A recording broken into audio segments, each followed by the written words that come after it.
एक बार भगवान शंकर पृथ्वीवासियों से बहुत गुस्सा हो गए और माता पार्वती को साक्षी मानकर ये संकल्प किया कि जब तक पृथ्वीवासी नहीं सुधरेंगे तब तक वे शंख नहीं बजाएंगे। सभी देव जानते थे कि शंकर भगवान शंख बजाएंगे तभी बरसात होगी, वरना धरती पर अकाल पड़ जाएगा। अब धरती पर पानी की एक बूंद भी नहीं बरसी और सारी धरती पर त्राहिमाम मच गया।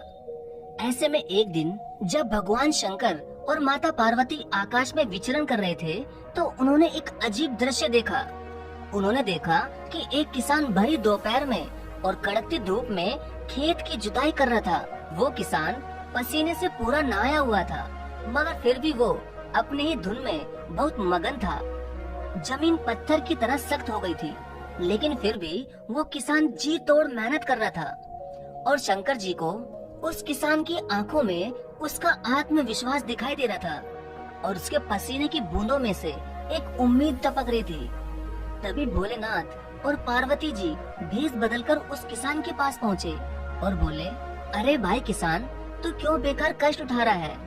सूखी बंजर धरती पर केवल पसीने बहाने से ही खेती नहीं होती, उसके लिए पानी की भी जरूरत होती है और वो पानी अभी बरसने वाला नहीं है। तभी किसान ने हल चलाते चलाते ही जवाब दिया कि हाँ, बिल्कुल ठीक कह रहे हैं आप श्रीमान, लेकिन मैं हल चलाने का गुण भूल ना जाऊं, इसलिए मैं रोज ही पूरी लगन के साथ हल चलाता हूँ। क्योंकि अगर मैं हल चलाना ही भूल गया तो क्या केवल वर्षा से ही खेती हो सकेगी? बिल्कुल नहीं। मेहनत का अपना ही परम आनंद है। लोभ के लिए मैं कभी खेती नहीं करता।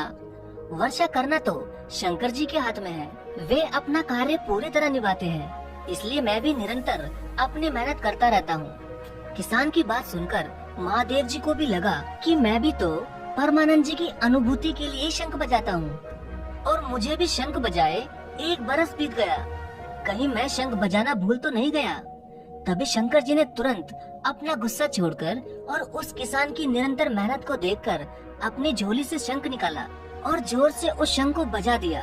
तभी चारों ओर बादल की घटाएं घुमड़ पड़ी, बिजली जोरों से कड़कने लगी और उसी समय जोरदार बारिश होने लगी। इस वर्षा के स्वागत में किसान के पसीने की बूंदें पहले ही खेत में गिरकर चमक रही थी।